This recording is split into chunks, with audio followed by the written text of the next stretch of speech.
नमस्कार,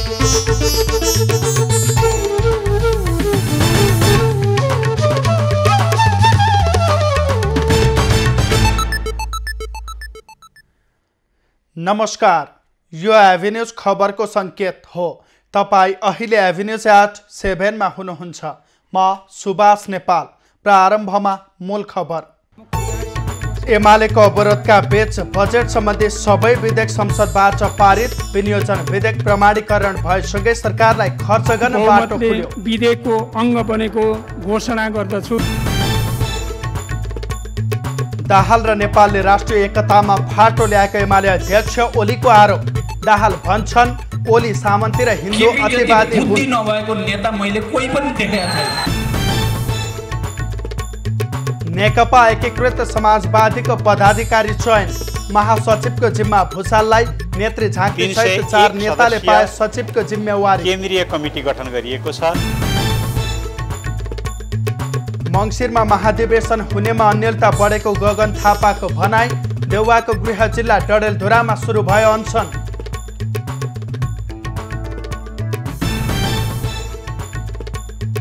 यस वर्षको मदन पुरस्कार लिम्बुवानको ऐतिहासिक दस्तावेज सङ्ग्रहालय। जगदम्बा श्री पुरस्कार नृत्य शास्त्री भैरबहादुर थापालाई प्रदान गरिने। धनी मुलुकको बदमासीले ठूलो मात्रामा कोरोना विरुद्धको खोप खेर जाने अवस्थामा। वितरण नगर्दा कब्जा गरेको खोपको म्याद सकिँदै। र चौथो संस्करणको एभरेस्ट प्रिमियर लिगको तयारी तीव्र। प्रतियोगितामा सहभागिता जनाउन पाकिस्तानी क्रिकेटर अफ्रिदी काठमाडौँ आइपुगे।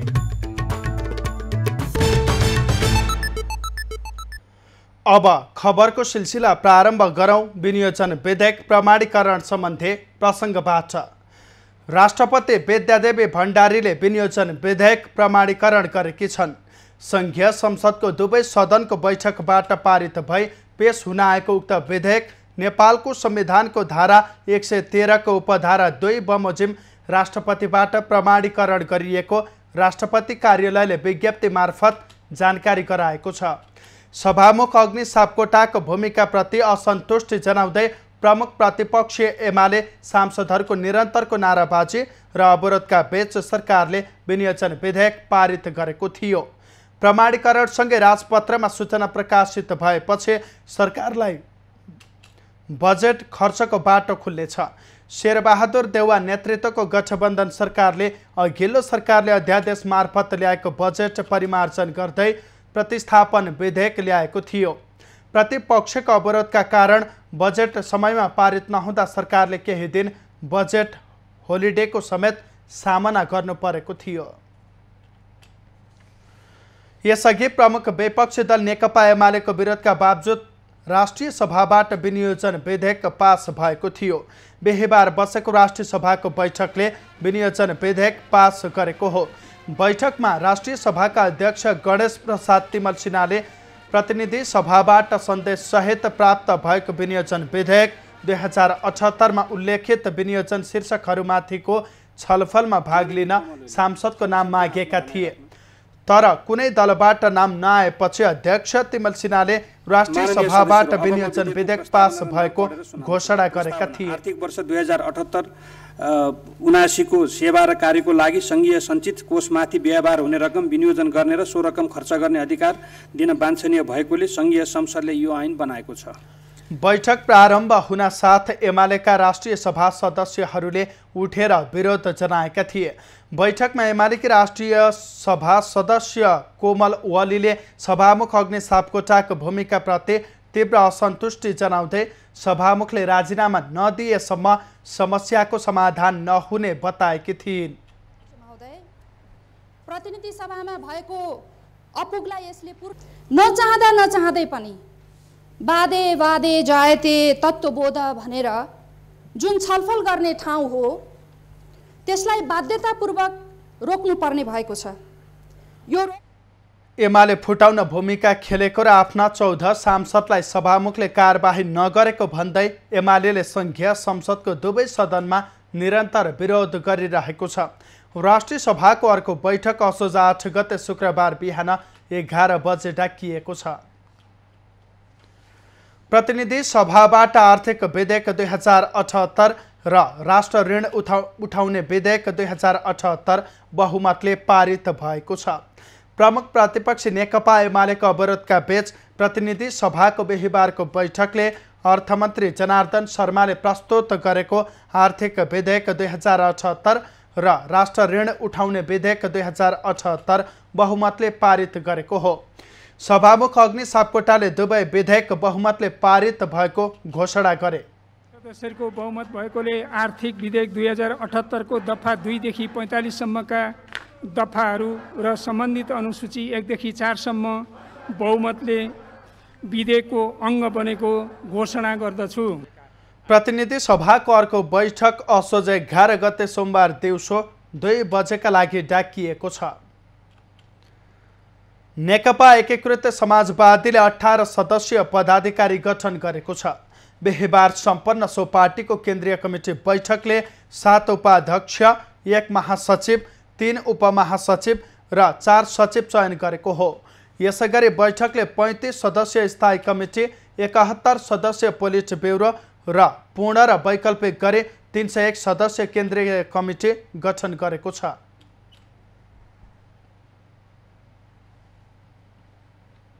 माधव कुमार नेपाल हाम्रो पार्टी अध्यक्ष हुनुहुन्छ।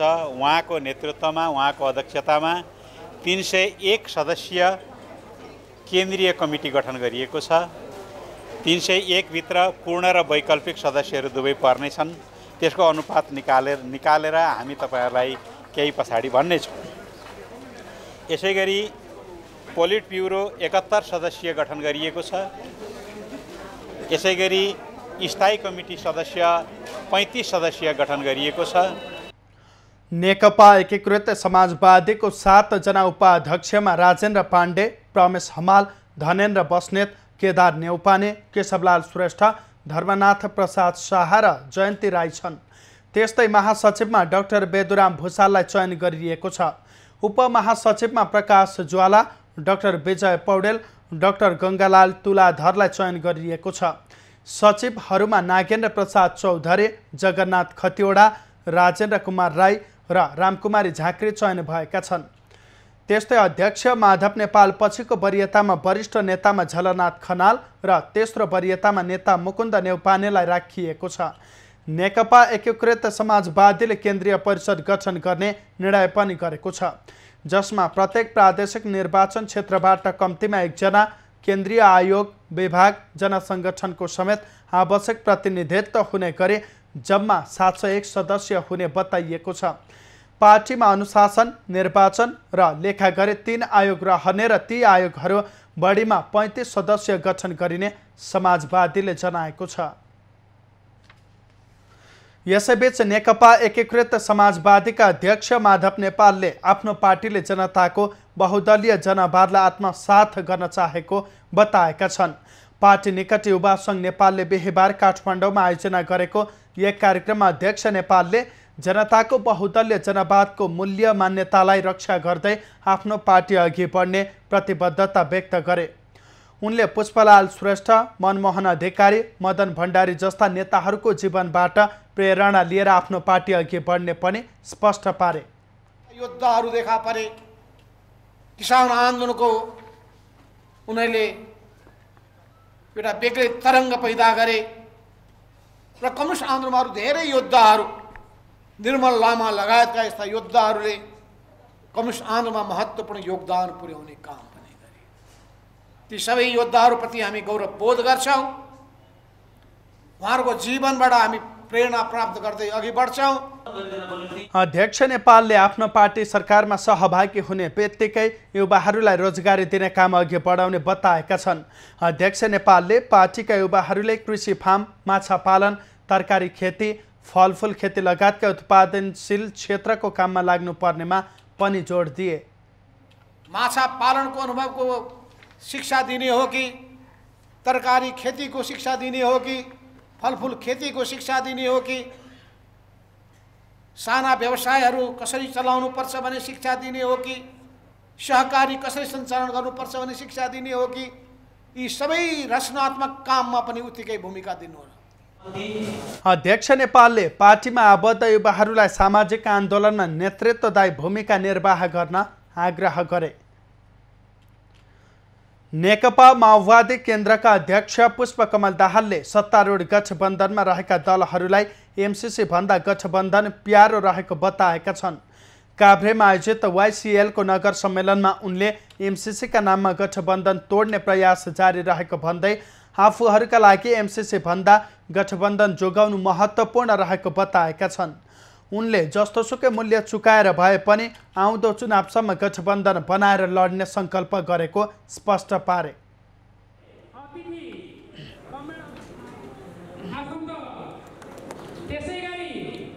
आजको कालखण्डमा माओवादी केन्द्र कमजोर भयो भने सङ्घीय लोकतान्त्रिक गणतन्त्र मात्रै धराप्नु पर्दै छैन। यदि माओवादी बलियो भएन, माओवादीले आफूलाई रूपान्तरण गरेर जनतासँग एकाकार भएन भने यो देश नै खतरामा छ। अध्यक्ष दाहालले नेकपा एमालेका अध्यक्ष केपी ओली सामन्ती हिन्दू अतिवादी भएको आरोप लगाए। उनले ओली प्रवृत्ति र विचारको हिसाबले कम्युनिस्ट र मार्क्सवादी नभई सामन्ती हिन्दू अतिवादी भएको टिप्पणी गरे। बुद्धि नभएको नेता मैले कोही पनि देखेको छैन। यति ठुलो उसलाई अवसर थियो चुको लाएर एकताको बेलामा जे सहमति भएको थियो, समझदारी भएको थियो, त्यो पालन गरेको भए केपी ओली नेपालको इतिहासमा एउटा महान नेता हुने अवसर थियो। अध्यक्ष दाहालले केपी ओली सरकार भ्रष्टाचारमा लिप्त भएको दृष्टान्त दिँदै गोकुल बास्कोटाले 70 करोड रुपैयाँ भ्रष्टाचार गरेको प्रमाणित भए पनि जोगाएको दाबी गरे। 70 करोडवाला कुरा प्रमाणित रूपले आयो। यस्तै कार्यकर्ताहरूको एउटा भेलामा केपी र म सँगै थियो। मैले यस्ता व्यथिति र विकृतिहरूलाई त रोक्न पर्छ भनेर बोले। उनले चाहिँ होइन, उसको चाहिँ गल्ती नै छैन, यहाँ अर्काले षड्यन्त्र गर्यो भनेर त्यसलाई भ्रष्टाचारीलाई बचाउनको निम्ति नाङ्गै अनि त्यो भ्रष्टाचार गर्न पनि दिनको केही अर्थ भयो त। अध्यक्ष ओलीले आफू समाजवादी क्रान्तिका लागि ज्यान छाडेर हाम फालेको बताए। विगतमा जनयुद्ध, शान्ति प्रक्रिया, संविधान निर्माणमा जस्तै समाजवादी क्रान्तिको निम्ति एकपटक लड्ने स्पष्ट पारे। प्रमुख प्रतिपक्षी दल नेकपा एमालेका अध्यक्ष केपी ओलीले वर्तमान सरकारलाई सिस्नुसँग तुलना गरेका छन्। नेकपा एमाले उपत्यका विशेष प्रदेश कमिटीले आयोजना गरेको भेलामा ओलीले शेरबहादुर देउवा नेतृत्वको वर्तमान सरकारलाई जता छोयो त्यतै पोल्ने सिस्नु जस्तै भएको टिप्पणी गरे। उनले सिस्नु जस्तो सरकारलाई अर्को चुनावमा तातो पानी लगाएर ठिक पार्नुपर्ने बताए।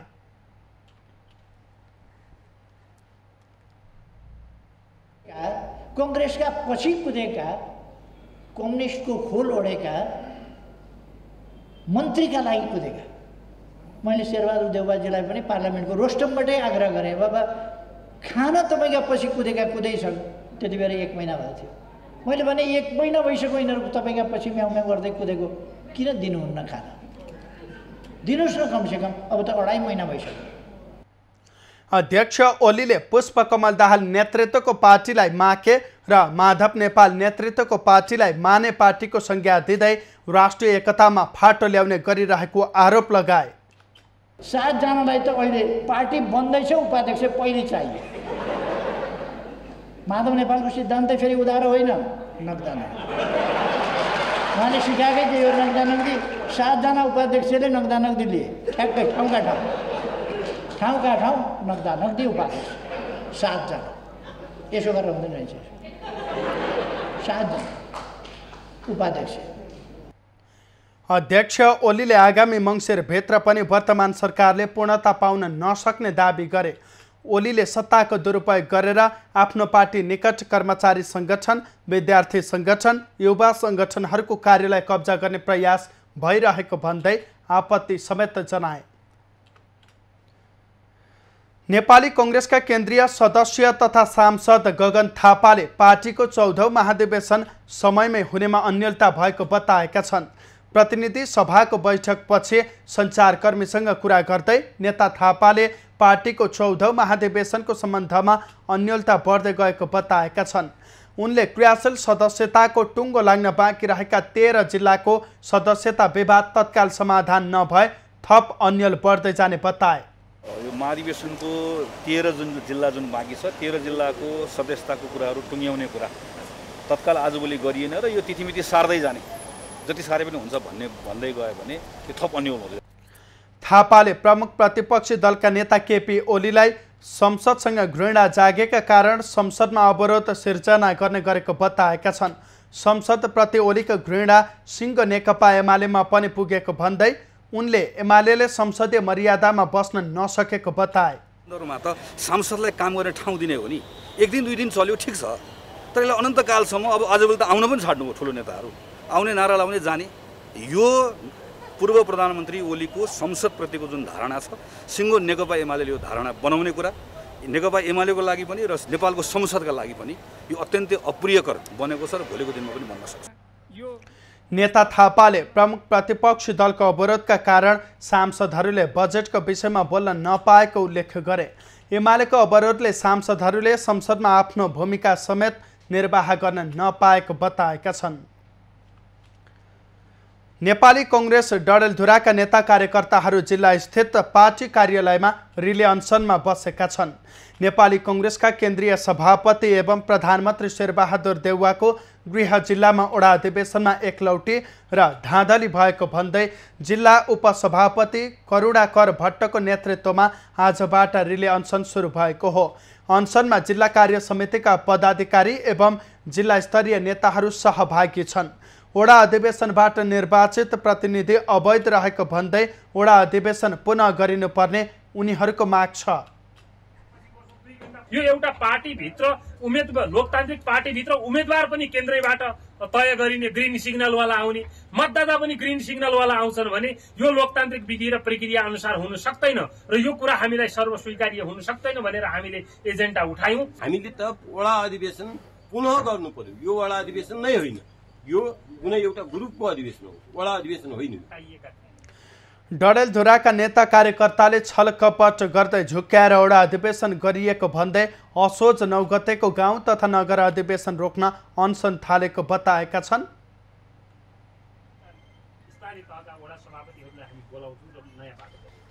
कार्यकर्ता एक ठाउँमा जम्मा नभएर हाम्रो सरसल्लाह नभएर हामीले सोचेको थियो कि यो अधिवेशन 27 गते 26 गते जान्छ, 18 गते पनि हुन्छ भने 22 गते पनि भन्दै थियो, त्यसपछि 27 28 जान्छ भने हुनाले हामी बस्न सकेका थिएन। हामीले चाहेको होइन, यो बाध्यात्मक कदम हो। यो माथि यो कथित वडा अधिवेशन जो एकतर्फी रूपमा पावरका भरमा दम्बका भरमा विधि र विधान मिचेर जो अधिवेशन वडा अधिवेशन भयो, यसका विरुद्ध यो हाम्रो यो अनसन सुरु गरेका हौं। हामीले क्रियाशील सदस्यता विवादका कारण नेपाली कांग्रेसको ओडा अधिवेशनमा जिल्ला सभापति कर्ण मल्ल लगायतको समूह निर्वाचन बहिष्कार गर्दै अधिवेशनबाट बाहिरिएको थियो। नेपालमा थप 1239 जनामा कोरोना संक्रमण पुष्टि भएको छ। पछिल्लो 24 घण्टामा देशभर गरिएको 11629 पीसीआर परीक्षणका क्रममा 941 जना र 3614 एन्टिजन परीक्षणका क्रममा 298 जनामा कोरोना संक्रमण पुष्टि भएको हो। यो सँगै नेपालमा कोरोना संक्रमितको संख्या 8,78,676 पुगेको छ। त्यस्तै कोरोनाका कारण थप 13 जनाको मृत्यु भएको छ। हालसम्म नेपालमा 11,072 जनाले कोरोनाका कारण ज्यान गुमाएका छन्। त्यस्तै थप 1324 संक्रमित निको हुँदा हालसम्म नेपालमा 7,56,954 संक्रमित कोरोना मुक्त भएका छन्। हाल नेपालमा 20,743 सक्रिय संक्रमित आइसोलेसन र 246 जना क्वारेन्टिनमा रहेका छन्।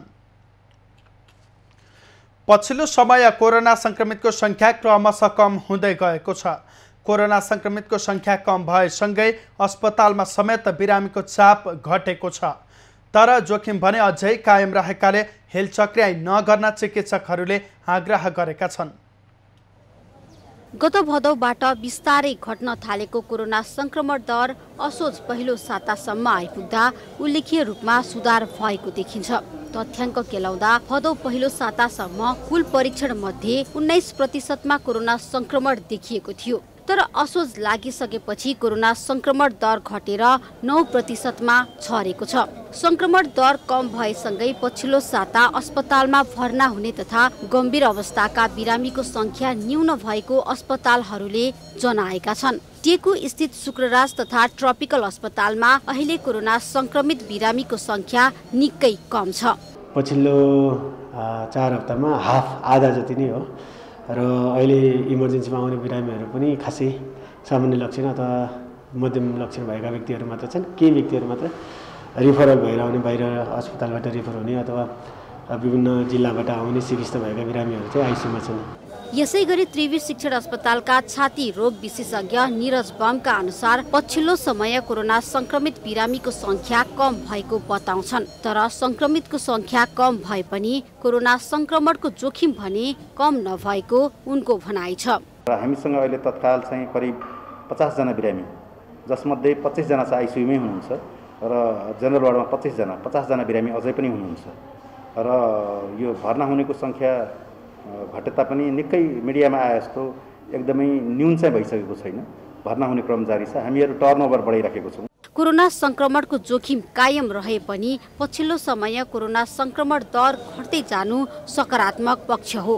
तर यसो भन्दैमा कोरोना संक्रमणबाट बच्ने स्वास्थ्य मापदण्डलाई हेलचक्राइ गर्न नहुने विज्ञहरूको सुझाव छ। क्यामेरामा जय तामाङको साथमा त्रिगुडा भट्टराई बस्नेत, काठमाडौँ। प्रधानमन्त्री शेरबहादुर देउवाले आगामी वैशाखभित्र सबै नागरिकलाई कोरोना विरुद्धको खोप दिने सरकारको लक्ष्य रहेको बताएका छन्। बिहिबार काठमाडौँमा हेम सुनिल जोखिमपूर्ण टेलिभिजन पत्रकारिता पुरस्कार वितरण समारोहमा प्रधानमन्त्री देउवाले सरकार सबै नागरिकलाई खोप प्रदान गर्न प्रतिबद्ध रहेको उल्लेख गर्दै वैशाखभित्र सबै नागरिकलाई कोरोना विरुद्धको खोप दिने योजना रहेको सुनाए। उनले संविधानमा प्रत्याभूत रहेको प्रेस स्वतन्त्रताको विषयलाई कार्यान्वयन गराउन सरकार प्रतिबद्ध रहेको बताए। उनले तथ्यमा आधारित भएर सरकारको आलोचना हुनुपर्ने र यसलाई आफूले सदैव स्वागत गर्ने स्पष्ट पारे। विगतका गौरवमय सङ्घर्षको जगमा बनेको नेपालको संविधानले प्रत्याभूत गरेको प्रेस स्वतन्त्रता, विचार तथा अभिव्यक्ति स्वतन्त्रतालाई संरक्षण गर्दै नेपालको पत्रकारिता जगतलाई थप विकसित, व्यावसायिक र समृद्ध बनाउन लैजाने कार्यमा सरकारलाई आवश्यक सहयोग गर्न आवश्यक सहयोग तयार छ। कार्यक्रममा नेपाल पत्रकार महासङ्घ, नेपाल टेलिभिजन प्रतिष्ठानले यस वर्षको हेम सुनिल जोखिमपूर्ण टेलिभिजन पत्रकारिता पुरस्कारबाट पत्रकार वासुदेव वर्मालाई पुरस्कृत गरेको छ। सरकारले विदेशबाट नेपाल आउने र नेपालबाट विदेश जाने यात्रुहरूको यात्रा व्यवस्थापन सम्बन्धी आदेश 2078 जारी गरेको छ। संस्कृति, पर्यटन तथा नागरिक उड्डयन मन्त्रालयले विदेशबाट नेपाल आउनेलाई विभिन्न शर्त सहित अनअराइभल भिसा दिने गरी आदेश जारी गरेको हो। कोभिड-19 को नयाँ भेरिएन्ट संक्रमणको जोखिम, रोकथाम, नियन्त्रण, निदान र उपचारमा प्रतिकूल असर नपर्ने गरी विदेशबाट नेपाल आउने नेपाली तथा विदेशीहरूको आवागमनलाई व्यवस्थित गर्न संस्कृति, पर्यटन तथा नागरिक उड्डयन मन्त्रालयले संक्रामक रोग ऐन 2020 को दफा 2 अनुसार आदेश जारी गरेको छ। अनअराइभल भिसा प्राप्त गर्न सक्ने मुलुकबाट कोरोना खोपको मात्रा पूरा गरेकोलाई भिसा दिने भएको छ। भिसा प्राप्त गर्नका लागि कोरोना विरुद्धको खोप लगाएको 14 दिन पूरा भएको हुनुपर्नेछ।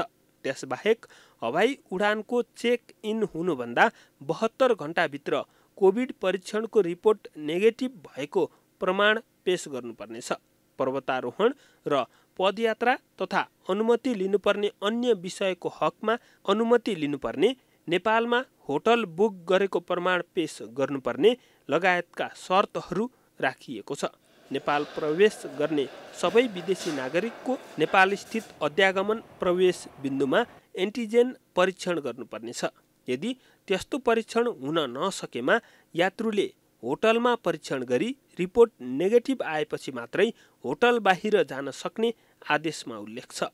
कोरोना खोप नलगाएका विदेशी नेपाल आउन चाहेमा आइसकेपछि अनिवार्य 10 दिन होटल क्वारेन्टिनमा बस्नुपर्ने र रिपोर्ट नेगेटिभ आएपछि मात्रै भ्रमणमा निस्कन सक्नेछन्। विदेशमा रहेका नेपाली तथा गैर आवासीय नेपाली नेपाल फर्कदा पनि विदेशी नागरिकले सरह मापदण्ड पालना गर्नुपर्नेछ। तर कोरोना खोपको मात्रा लगाएको 14 दिन पूरा नभएको खण्डमा पनि अध्यागमन बिन्दुमा एन्टिजेन परीक्षण गरी नेगेटिभ रिपोर्ट आएमा गन्तव्यमा जान सक्ने आदेशमा उल्लेख छ। स्थलमार्गबाट नेपाल प्रवेश गर्दा 72 घण्टाको कोभिड परीक्षण रिपोर्टमा नेगेटिभ आएको प्रमाण पेश गर्नुपर्नेछ। 5 वर्षभन्दा मुनिका बालबालिकाको हकमा खोप र परीक्षण आवश्यक हुने छैन भने 5 देखि 18 वर्षसम्मका बालबालिकाको हकमा कोरोना परीक्षण अनिवार्य गरिएको छ। नेपालबाट विदेश जाने यात्रुले 48 घण्टाभित्रको वा गन्तव्य मुलुकको मापदण्ड अनुसारको परीक्षण गर्दा नेगेटिभ रिपोर्ट आएको प्रमाण पेश गर्नुपर्नेछ। अब बाँकी खबर। यस वर्षको मदन पुरस्कार भगिराज ई नामको लिम्बुवानको ऐतिहासिक दस्तावेज सङ्ग्रहलाई प्रदान गरिने भएको छ। मदन पुरस्कार गुठीको बिहिबार भएको साधारण सभाले नेपाली इतिहासका प्राथमिक सामग्रीहरूको सङ्कलन र पहुँचलाई विस्तार गरेको भन्दै लिम्बुवानको ऐतिहासिक दस्तावेज सङ्ग्रहलाई मदन पुरस्कार प्रदान गर्ने निर्णय गरेको हो। गोठीले 2077 सालमा प्राप्त 222 पुस्तक मध्येबाट 9वटा पुस्तकलाई मदन पुरस्कार श्रेष्ठ सूचीमा सार्वजनिक गरेको थियो। सूचीमा लिम्बुवानको ऐतिहासिक दस्तावेज सङ्ग्रहसहित गिरीश्वरेश मगरको एकलव्यको देब्रे हात, कृष्ण अविरलको करिया, कुमार नगरकोटीको कल्प ग्रन्थ, भैरबबहादुर थापाको नृत्याक्षर विज्ञान, प्रभा बरालको फिलिङ्गो, लेखनाथ छेत्रीको फुलाङ्गे, केशव दाहालको मोक्ष भूमि र जेसन कुमारको रमिते रहेको थियो। त्यस्तै यस वर्षको जगदम्बा श्री पुरस्कार नृत्यशास्त्री भैरबबहादुर थापालाई प्रदान गरिएको छ। 7 दशकदेखि नेपाली नृत्य क्षेत्रको विकासमा समर्पित भए बापत थापालाई जगदम्बा श्री पुरस्कार प्रदान गरिने भएको हो। दुवै पुरस्कारको राशि जनाही 4 लाख रुपैयाँ रहेको छ। राष्ट्रकवि माधव प्रसाद घिमिरेको 103औं जन्मजयन्ती आज मनाइएको छ। नेपाल प्रज्ञा प्रतिष्ठानले बिहिबार काठमाडौँमा राष्ट्रकवि घिमिरेको व्यक्तित्वको चर्चा र रचना वाचन गरेको थियो। प्रतिष्ठानका लोकवार्ता र बाल साहित्य विभाग प्रमुख देवी नेपालले राष्ट्र निर्माण, गौरी, राजेश्वरी, धरतीमाता खण्डकाव्य, कालीगण्डकी, नवयुवक, वैशाख कविता र अश्वत्थामा तथा इन्द्रकुमारी गीति नाटक वाचन गरेका थिए। त्यस्तै प्रतिष्ठानकै योजना तथा कार्यक्रम महाशाखा प्रमुख लक्ष्मी गौतमले गौरी खण्डकाव्य वाचन गरे। कुलपति गणेश प्रसाद उप्रेतीले राष्ट्रकविका प्रकाशन गर्न बाँकी रचनालाई प्रतिष्ठानले प्रकाशन गर्ने र अन्य प्रकाशित रचनालाई समेत व्यवस्थित गरिने प्रतिबद्धता व्यक्त गरे। उपकुलपति जगमान गुरुङ, सदस्य सचिव जगत प्रसाद उपाध्याय र साहित्यकार रमा शर्माले राष्ट्रकविका व्यक्तित्व तथा कृतित्वबारे चर्चा गरेका थिए। राष्ट्रकविको 2077 साल भदौ 5 गते 101 वर्षको उमेरमा निधन भएको थियो।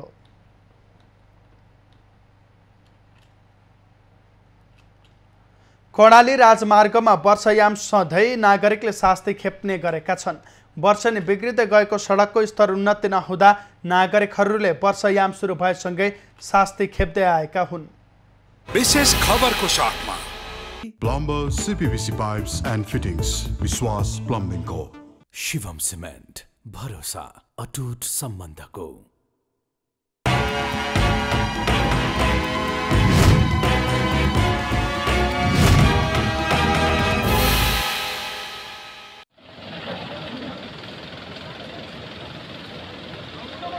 कालीकोटको सिमाना दही खोलादेखि गगने खोला, काले खोला, जिते, सुनार खोला, गल्ली लगायतका ठाउँमा सडकको दुरावस्थाका कारण नागरिकले शास्ति खेपिरहेका छन्। सडकमा पहिरो खस्ने र खाल्टा खुल्टीका कारण यातायात सेवा नै प्रभावित हुने गरेको छ। जिल्लाको सेरीघाट, झाम्ला मोड, छेडा, सिमलेगाड, पिली, राचुली लगायतका ठाउँमा पनि पहिरो खस्ने समस्या छ। 6 पाङ्ग्रे गाडीलाई साइड दिन नपुग्ने सडकमा 10 पाङ्ग्रे गाडी पनि चलाउँदा झनै समस्या थपिएको छ। अब यसमा सडक विभाग र सरकारले यसो हेरिदिए भए जनताले सोच पाउँथे भन्ने हो। के सहज हुने हजुर, हामीलाई त गाह्रो भइरहेछ। अब पेसेन्जरले छिटो जाउँ भन्छन्, जान पाइँदैन, बाटो ब्लक छ, कता चलाउने, ड्राइभरले गाडी नचायो भन्ने हुन्छ, त्यही भएर गाह्रो भइरहेछ सर। राजमार्ग दिन प्रतिदिन बिग्रिँदै गए पनि 3 तहका सरकारले पहल गरेका छैनन्। बाजुराबाट कालीकोट पुग्न त निकै जोखिम मोल्नुपर्ने अवस्था छ। कर्णाली राजमार्ग अन्तर्गत जिती डाँडादेखि तिलागुफासम्मको सडक त निकै नाजुक छ। 2-4वटा ट्र्याक्टर ग्राभेल हालेर भए पनि अब यात्रुहरूलाई सहज वातावरणमा आवाजात गर्न सहयोग पुर्याइदिएको भए पनि हुन्थ्यो। स्थानीय नगरपालिकाले पनि 2-4 ट्र्याक्टर ग्राभेल हालेको भए यो बाटो सहज हुन्थ्यो। नत्र भने यो 2-4 महिना बर्खाभरि यो सधैँ यात्रुहरूले दुःख पाइराखेका छन्। 2-4 घन्टा 3-4 घन्टा यहाँ शास्ति पाइरहेका छन्। जुम्लादेखि कालीकोटसम्मको सडक यात्रा पनि निकै जोखिमपूर्ण छ। राजमार्गको यात्रामा 1 घन्टा लाग्ने ठाउँमा 5 घन्टासम्म लाग्ने गरेको छ। यहाँका अब हाम्रो नेता कार्यकर्ताहरू र यहाँका अब जनसमुदायहरू, स्थानीय निकायहरू खोइ कतातर्फ हेरिराख्नु भएको छ। यो यहाँ अहिलेको परिस्थिति हेर्नु चाहिँ जुम्लादेखि र यहाँ कालीकोटसम्मको अवस्था नै एकदम खतरनाक रूपमा छ। र अहिलेको परिस्थितिमा हामी ठाउँमा तपाईँको म करिब नै 1 घन्टा लाग्ने ठाउँमा हामीले 4-5 घन्टाको अवस्थामा कुरेर बसिरहेका छौँ। हामी खाना खान पाएको छैन, नास्ता खान पाएको छैन। दूर दराजका जनतालाई सडकले सुविधा भन्दा सकस दिइरहेको छ। समयमै सडकको मर्मत गरेर सहज सडक यात्राको व्यवस्था गर्न स्थानीयहरूले माग गर्दै आएका छन्।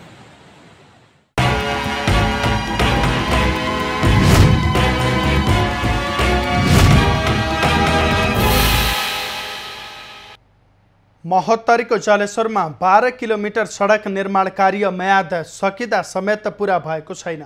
शहरको मुख्य चोक र बाटो खनेर निर्माण कम्पनीले लथालिङ्ग अवस्थामा छाडेपछि यात्रुलाई हिँडडुलमा समस्या भएको छ।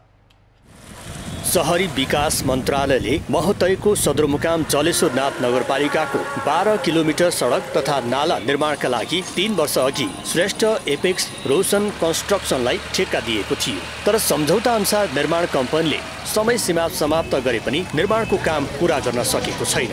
जलेश्वर नगरको मुख्य चोकमै निर्माण कार्य अलपत्र परेपछि यात्रुलाई आउजाउमा समस्या भएको छ। यहाँ धुलो खाइरहेछ। सबभन्दा प्रब्लम त हजुरको तपाईँको गर्ल स्कुल निडको छ। यति पानी छ, अहिले विद्यार्थी त्यताबाट गइरहेको छैन। सडक मुआवजा विभाग अनि नापजाक्सा त्रुटि, त्यसकारण ठेकेदार आउँछ र अलि आधी काम गर्यो, आधी काम छोडेर जान्छ, फेरि आउँछ, आधी काम गर्यो, आधी छोडेर जान्छ। 2074 साल असार 26 गते 2 वर्षभित्र 83 करोड 23 लाख रुपियाँमा निर्माण गर्ने सम्झौताको समय सीमा 2076 साल असार 26 गते पुरा भइसकेको छ। हालसम्म 60% काम सम्पन्न भएको छ। निर्माण कार्य भने कछुवा गतिमै छ। मुख्य बजारमै बुद्धिजीवी चोकदेखि महेन्द्र चोकसम्मको बाटोमा ढल बिछाउने काम सम्पन्न भएर अहिले हामीले चाहिँ ढल बिछाएपछि त्यसमा ग्राभेल गाड्ने कामहरू अहिले भइरहेको अवस्था छ। यसरी हेर्दा चाहिँ जलेश्वरमा चाहिँ अलिकति बर्सातको समयमा डुबान हुने भएको र काम गर्न कठिनाइ हुने भएकोले त्यहाँ चाहिँ अन्य आयोजनाहरूको तुलनामा जुन हाम्रो तीव्र गतिमा कामहरू त्यो भएको छैन। सडक निर्माण समयमा पुरा नहुँदा सर्वसाधारणले शास्ति पाएको विषयमा निर्माण कम्पनी, सङ्घीय आयोजना कार्यान्वयन इकाइ कार्यालय जनकपुर र जलेश्वर नगरपालिका गम्भीर देखिएका छैनन्। महेन्द्र चोकको कुरा गर्नुहुन्छ भने अब मेन लिङ्केजहरू त्यही हुन्छ, त्यसलाई अहिले छोप्न मिल्दैन। त्यसैले अब सबतिरबाट आएको ढलहरूको त्यहाँ मूल गरेर यो बुद्धिजीवी चोक बलाहरूको पनि गरेर त्यस पछाडि तपाईँको त्यहाँ महेन्द्र चोक पनि पुरा हुन्छ। जलेश्वर नगरपालिकाभित्र सघन सहरी विकास बाहेक परिक्रमा सडक अन्तर्गत सडक विस्तारको काम भए पनि मुआवजा विवाद, कमजोर खानेपानी पाइपलाइनका कारण समयमा निर्माण कार्य सम्पन्न गर्न हम्मे परेको छ। महोत्तरीबाट कमलेश मण्डलको रिपोर्ट। नेपाल वायु सेवा निगमले स्वार्थ पूर्ति गर्न उद्धत समूहको उक्साहटमा नलाग्न कर्मचारीहरूलाई आग्रह गरेको छ। निगमका महाप्रबन्धक डिम प्रसाद पौडेलले एक विज्ञप्ति जारी गर्दै निश्चित व्यक्ति र समूहको स्वार्थ पूरा गर्ने कुरामा नलाग्न कर्मचारीहरूलाई आग्रह गरेका हुन्। निगमका आन्दोलनरत कर्मचारीहरूले असोज 6 गते बुधबार साँझ निगमका निर्देशक, उपनिर्देशक लगायतका उच्च पदस्थ कर्मचारीहरूलाई कोठाभित्रै थुनेर बन्धक बनाई निगमको कोष अनाधिकृत खर्च गर्न जबरजस्ती हस्ताक्षर गर्न लगाएको विज्ञप्तिमा उल्लेख छ। आन्दोलनका कारण निगमले प्रवाह गर्दै आएका सेवा प्रभावित भएको भन्दै निगमले बजेट पारित नहुँदा कर्मचारीको तलब भत्ता रोकिएको उल्लेख गरिएको छ। दशैंका लागि घर जानेहरूका लागि असोज 11 गतेदेखि लामो दूरी चल्ने सवारी साधनको अग्रिम टिकट बुकिङ खुलाइने भएको छ।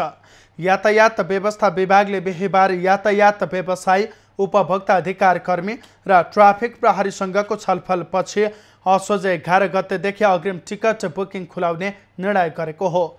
अनलाइन प्रविधि मार्फत टिकट बुकिङ गर्न चाहनेले सहजै बुकिङ गर्ने व्यवस्थाको सुरुवात गरिएको नेपाली यातायात व्यवसायी राष्ट्रिय महासङ्घका महासचिव सरोज सिटौलाले बताएका छन्। अहिले पनि सरकारले चाहिँ अनलाइन टिकटिङलाई एकदम प्राथमिकता, किनभने सरकारले नीति नै ढिलो बनाएको, यो हाम्रो कुरा होइन। प्रविधि अहिले अनलाइनबाट हुने टिकट सबै अनलाइनबाटै हुन्छ, तर सबै अनलाइनमा बस्ने अवस्था त अहिले पनि छैन नि त। त्यो तयारी गरेर छ, तयारी भएको ठाउँमा सबैले अनलाइनबाट लिन्छन्, तयारी नभएकोलाई हामी अगाडि बढ्दै जान्छौँ।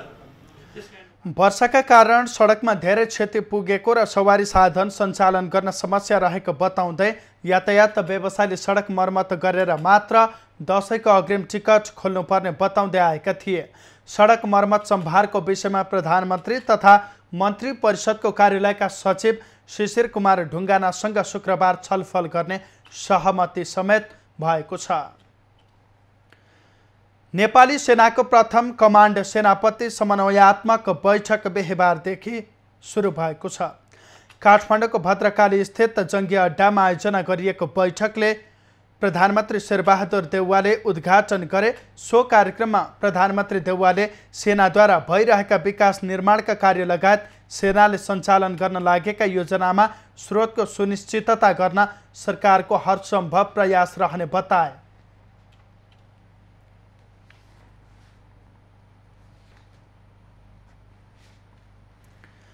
प्रधान सेनापति प्रभुराम शर्माले नेपाली सेना जस्तोसुकै परिस्थितिमा पनि संविधान प्रदत्त जिम्मेवारी निर्वाह गर्न र सरकारका विदेश सम्मत आदेशहरू अक्षरशः पालना गर्न कटिबद्ध रहेको बताएका छन्। कार्यक्रममा नेपाली सेना र रक्षा मन्त्रालयको तर्फबाट प्रधान सेनापति र रक्षा मन्त्रालयका सचिव बीच कार्य सम्पादन सम्झौता समेत भएको छ। अबको पालो एभिन्यूज एट बिजनेसको।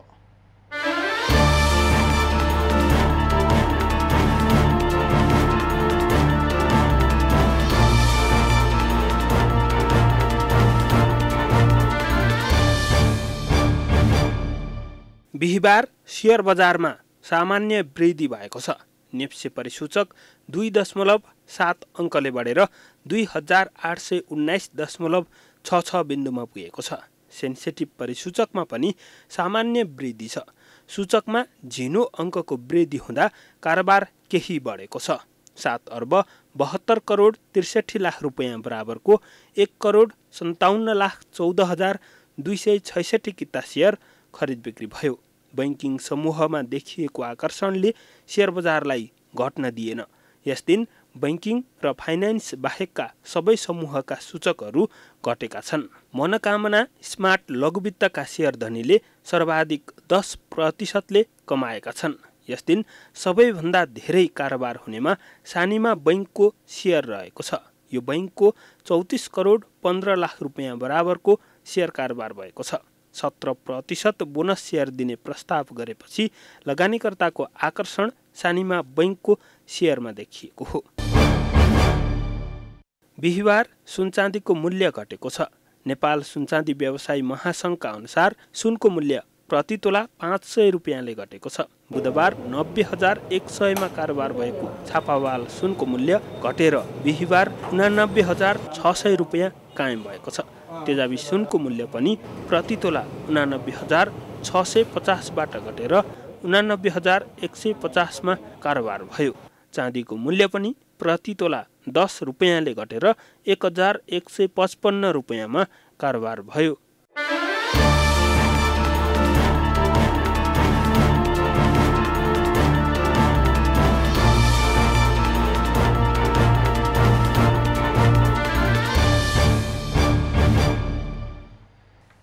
अबको पालो एभिन्यूज एट स्पोर्ट्सको।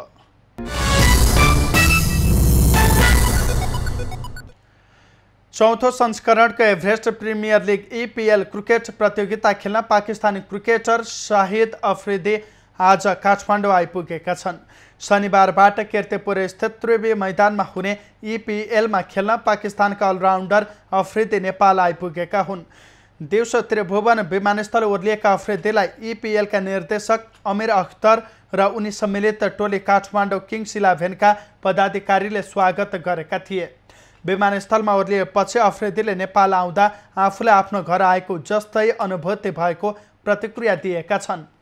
उनले आफ्नो लक्ष्य नेपाली जनता र क्रिकेटलाई साथ र सहयोग गर्नु रहेको पनि बताएका छन्।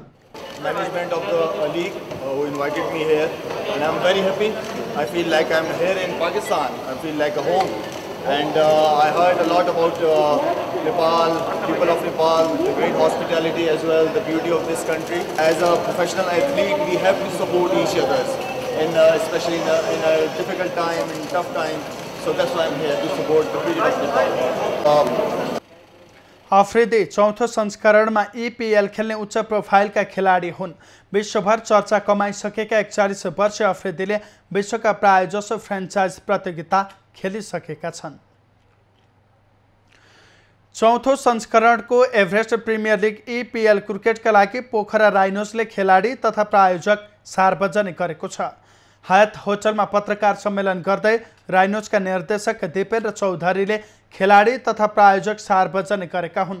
उनले यसअघिको प्रतियोगितामा पोखराले राम्रो गर्न नसके पनि यो सिजन टिम सन्तुलित बनेकाले राम्रो नतिजा निकाल्ने अपेक्षा लिएको बताए। फरेन प्लेयर्स ल्याछ, दे अल आर प्रोफेसनल, आफ्नो आफ्नो देश रिप्रेजेन्ट गरेका छन्। त्यो मिक्स प्लस हामीसँग 3 जना नेसनल टिमका पनि प्लेयर छन्, क्याप्टेन विनोद भण्डारी, सुसन भारी र विक्रम सब। सो हाम्रो मिक्स एक्सपिरियन्स छ युथको। पोखराले यस सिजनमा स्वदेशी सहित विदेशी खेलाडी रिचार्ड लेभी, केसरिक विलियम्स, स्वाहान आरचिङ र अर्सेला गुनारत्नेलाई टिममा अनुबन्ध गरेको छ। लेभी दक्षिण अफ्रिका, विलियम्स वेस्ट इन्डिज र अराचिङ र गुनारत्ने श्रीलङ्काका खेलाडी हुन्। पोखराको मुख्य प्रशिक्षकमा नेपाली राष्ट्रिय टोलीका पूर्व प्रशिक्षक उमेश पटुवाल, बलिङ प्रशिक्षकमा शक्ति गौचन र टिम क्याप्टेनमा विनोद भण्डारी रहेका छन्। पोखरालाई सौर्य सिमेन्ट, जगदम्बा सुपरसाइन, मेट्सुबिसी मोटर्स लगायतले प्रायोजन गरेका छन्। EPLका खेलहरू असोज 9 देखि 23 गतेसम्म काठमाडौँको कीर्तिपुर स्थित त्रिवेणी मैदानमा हुनेछ। अबको पालो एभिन्यूज एट मौसमको।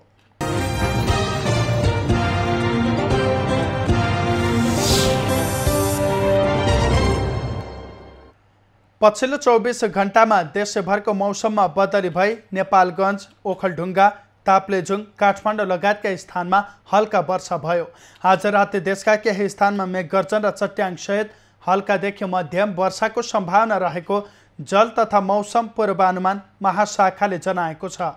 काठमाडौँ उपत्यकाको आजको अधिकतम तापक्रम 25 डिग्री सेल्सियस र न्यूनतम तापक्रम 17 डिग्री सेल्सियस मापन गरियो।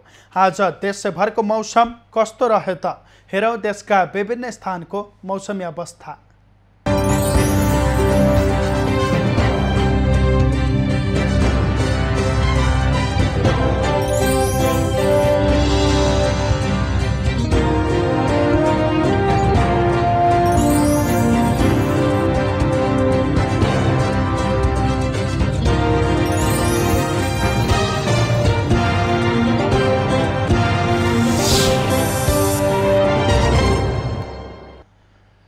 अहिलेलाई खबरको क्रम यति नै। एभिन्यूज खबरका यी सहित अन्य विस्तृत खबरका लागि www.avenews.tv लगइन गर्न सक्नुहुनेछ।